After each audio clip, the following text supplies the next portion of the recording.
Santapan Harian Sabtu 26 Februari 2022.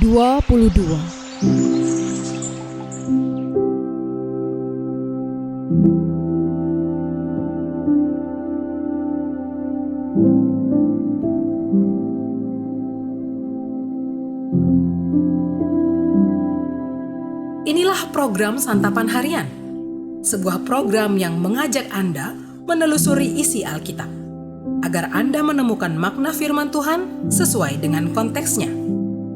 Santapan Harian tertuju bagi Anda yang ingin memiliki kehidupan rohani yang segar, kuat, dan sigap.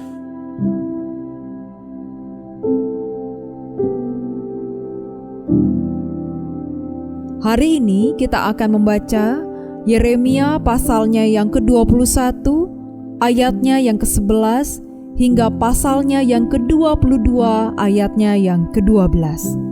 Namun, kita akan membacanya pada pasalnya yang ke-22, ayatnya yang pertama hingga ayatnya yang ke-9. Sebelumnya, mari kita berdoa. Di dalam cinta-Mu ya Bapa, kami berserah. Kami siap untuk menerima serta melakukan kehendak-Mu di dalam sabda-Mu. Di dalam nama Putra-Mu yang kudus, Yesus Kristus, kami berdoa. Amin. Yeremia 22 ayat 1-9. Beginilah firman Tuhan. Pergilah ke istana Raja Yehuda dan sampaikanlah di sana firman ini.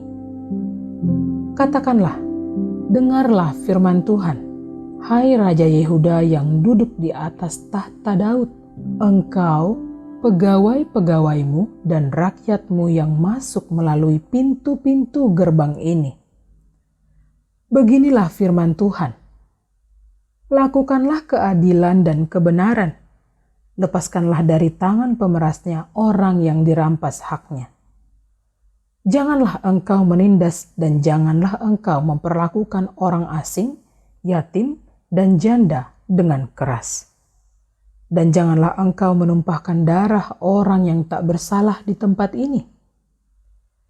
Sebab jika kamu sungguh-sungguh melakukan semuanya itu, maka melalui pintu-pintu gerbang istana ini akan berarak masuk raja-raja yang akan duduk di atas tahta Daud dengan mengendarai kereta dan kuda.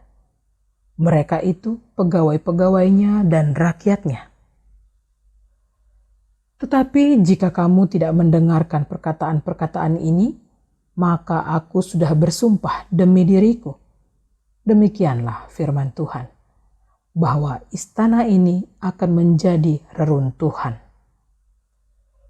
Sebab beginilah firman Tuhan mengenai keluarga Raja Yehuda. Engkau seperti Gilead bagiku, seperti puncak gunung Libanon. Namun pastilah aku akan membuat engkau menjadi padang gurun, menjadi kota yang tidak didiami orang. Aku akan menetapkan pemusnah-pemusnah terhadap engkau, masing-masing dengan senjatanya. Mereka akan menebang pohon aras pilihanmu dan mencampakkannya ke dalam api. Dan apabila banyak bangsa melewati kota ini, maka mereka akan berkata seorang kepada yang lain, mengapakah Tuhan melakukan seperti itu kepada kota yang besar ini? Orang akan menjawab, oleh karena mereka telah melupakan perjanjian Tuhan Allah mereka, dan telah sujud menyembah kepada Allah lain dan beribadah kepadanya.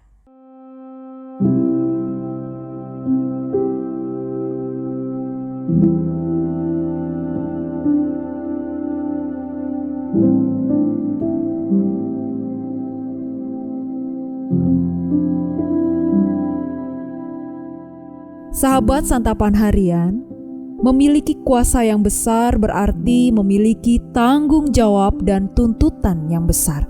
Itulah yang tampak dalam bacaan kita hari ini. Firman Tuhan disampaikan kepada keluarga Raja Yehuda dan seluruh jajarannya. Mereka diingatkan untuk melakukan keadilan, kebenaran, dan kebaikan. Jika mereka bisa melakukan hal itu, maka Tuhan akan memberkati kerajaan Yehuda turun-temurun. Namun, jika firman itu diabaikan, maka Tuhan sendiri yang akan melawan mereka dan menghancurkan Yehuda.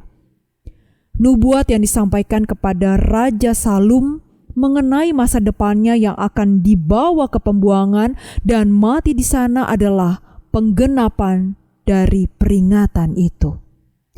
Raja Salum memerintah dalam waktu yang singkat, hanya 3 bulan.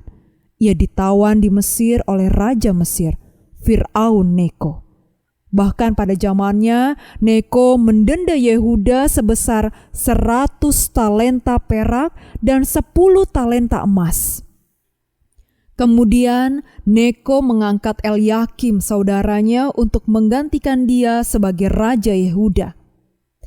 Sungguh menyedihkan nasib Salum. Peristiwa itu menunjukkan bahwa perintah Tuhan tidak main-main. Melakukan keadilan dan kebenaran bukanlah sebuah pilihan, melainkan keharusan.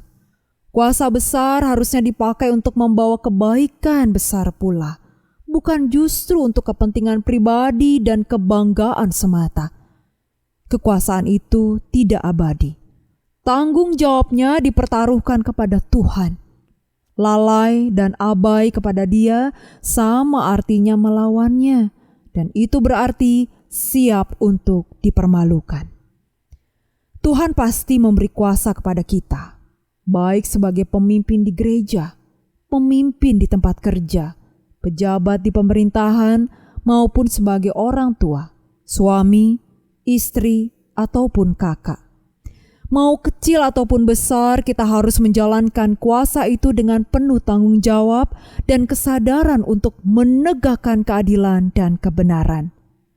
Jangan pernah menggunakan kuasa kita untuk memeras, menyakiti, atau hanya demi memikirkan diri sendiri. Mari kita berdoa. Tuhan, mampukanlah kami untuk bertanggung jawab atas kuasa yang Kau anugerahkan kepada kami. Mampukanlah kami untuk menggunakan kuasa itu untuk mengasihi, mendengarkan, dan melayani orang-orang di sekeliling kami setiap hari. Tolonglah kami agar lebih peka melihat kebutuhan mereka. Di dalam Kristus Yesus yang menguatkan dan memampukan kami. Amin.